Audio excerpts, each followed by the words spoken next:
Hey everyone, this is Mike Richter with Cannesversations, our video series where we have can-worthy conversations everywhere the industry gathers. Today I'm here with Alison Vacovec. How are you today? I'm doing good, Mike. Happy to be here. Well, it's been advertising week for what, 2 days now? Almost, yep. Yeah, it's one of the best weeks of New York City, right? It's one of the best. It's a wild one. It's much too hot. If only the weather was more fall-like, but yeah. Why does this feel like deja vu? Well, oh gosh, apparently I complain about the weather all the time. Well, no, but the last time we were on Cannesversations together. It was also very hot, yes. Apparently the Mother Earth knows when us ad folk get together. Yeah, but that's what happens, right? That's what happens. Yeah. But for those of you at home that don't know, we are here for Advertising Week New York, and we are bringing together some of the best minds of the industry to have some quick chats here at the Pavilion, our home base for the week at the top of Virgin Hotel, New York City. So, you ready to get started? I'm ready to get I started. got a lot of hard questions. Okay, bring them. I'm kidding. They're pretty easy. Well, first and foremost, multicultural communities, they exist because people are different and unique all over the world, right? Yes. Of course. So, but they're continuously changing the way they consume media and how they connect with each other. What would you say brands should be doing differently as a result? I think that brands, and we actually do work a lot of these sort of like, I don't want to call them niche because multicultural isn't necessarily niche, type of platforms where they're very focused on whether it's Spanish speakers or whether it's whatever type of multicultural segment you're thinking about, but to, really think about outside the box in terms of the channels that you're used to targeting folks to some of these more focused platforms. That makes total sense. I could name a few of them, but I don't know if that's the point of these conversations. No, you can always name whatever you want to name. Yeah. One of these conversations are to share the knowledge inside of that brain with everybody out there inside of that camera. Like Candela Media, Estrella Media. Those are a couple of examples. All great companies. Yes, they are. 100%.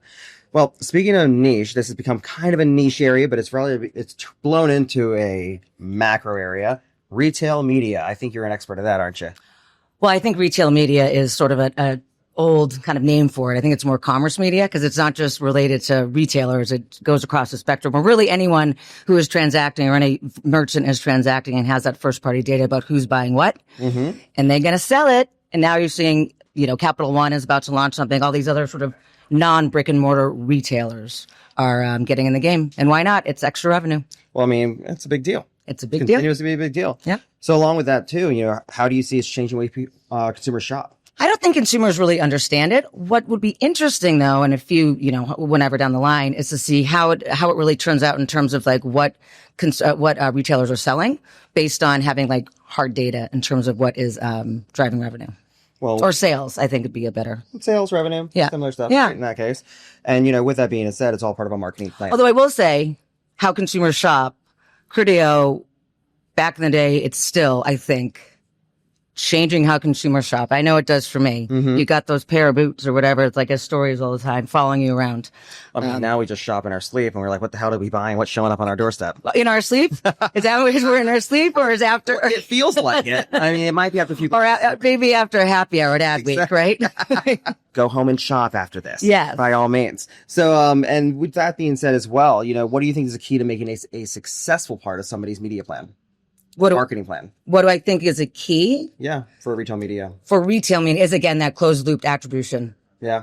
Absolutely. And then really knowing about the audience. If attribution was not on your buzzword bingo card for this week, you've heard it there. Yes. And retail media allows you to do it. Oh, all right. Well, when we're done with questions, we can keep going and going and going, but until we run out of these, this tells me that we're done. When we're God. All right. So, we just got a few cards to get through.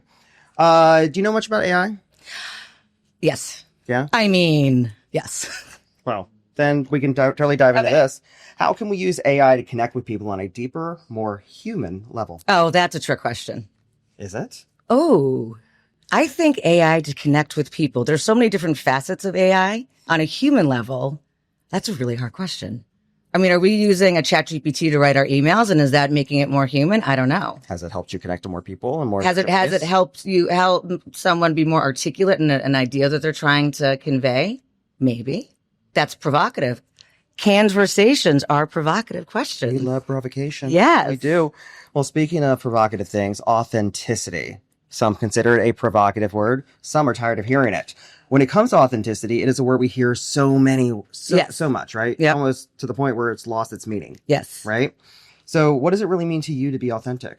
To be authentic means to show up as your true self, regardless really of what other folks might think. So It's almost, I just read this book called Let Them, and you just sort of let people think what they want, show up as your true authentic self. And I do think people resonate more. Now, I agree. The word authentic is overused. well, if you were going to say that to a brand, and if brands were marketing to diverse audiences, how would you say for them to take the advice you just gave them and put that into action?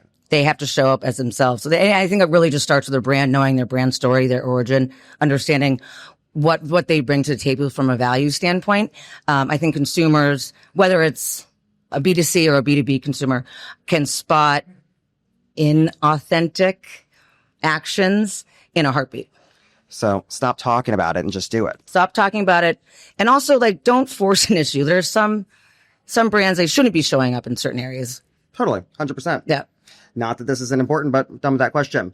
So on to a few last quick things. All right. Ready? Yes. First and foremost, this is the hot, this or that, meaning it's a lightning round. You got to Got answer it. quickly. Don't think about it. Oh, God. AI Yeah. or humans? Humans. Short form or long form video? Short form. UGC short form or scripted short form? Oh. For the purposes of Doesn't matter. UGC. Perfect. First party or third party data? First. Why? Don't answer that. Yeah. CTV or social commerce? CTV. Main event venue or penthouse in the sky? Penthouse in the sky. Perfect. Now on to the next thing. Overrated or underrated? Okay. AI as a creative partner. Underrated. The death of third-party cookies. Overrated. But what about the cookies you eat at the third party today? Did I eat? I mean, we're going to eat cookies at one party today. Oh. Somebody's going to have cookies. Well, underrated. Okay, there. Perfect. So Depends on the cookies. bring cookies at events. Influencer marketing. Ooh, I think it's overrated. I think it's going to come to a point that's like total saturation. Like every single ad you see is all UGC. Everyone's an influencer these days. Yep. Podcast and marketing funnel. Underrated. Underrated. Underrated, phase. yes. And 2 questions to make it last. Yeah. What is your best piece of advice for navigating Adweek? For navigating Adweek, be conscious of all the other events that are out there, that everything does not live and die at the Penn Center. Or is that what it's called? No idea. We're Yeah. up here in the penthouse. Yes. There is so much great content that's happening outside of like the main location that you have to be brave enough to branch out. And the best part is it's in Manhattan, so it's super easy to get around. Perfect. And how do you utilize the conference to build your personal brand? Connecting with people, That's important. that's it. But hey, get your name out there. Yep. Get people to know you. I mean, and everyone will find out I haven't been around all summer because I got a hip replacement. So, She's on a cane, people, so get out on of the way. it, people. Yes. You don't have to use that one. Guess we're out of questions, but we're never out of personality. So come back next time for Cannesversations. It'll be your 3rd time. We'll see you at CES. Yes. But until then, let's keep it real. Thank you. Thank you, love. Mwah.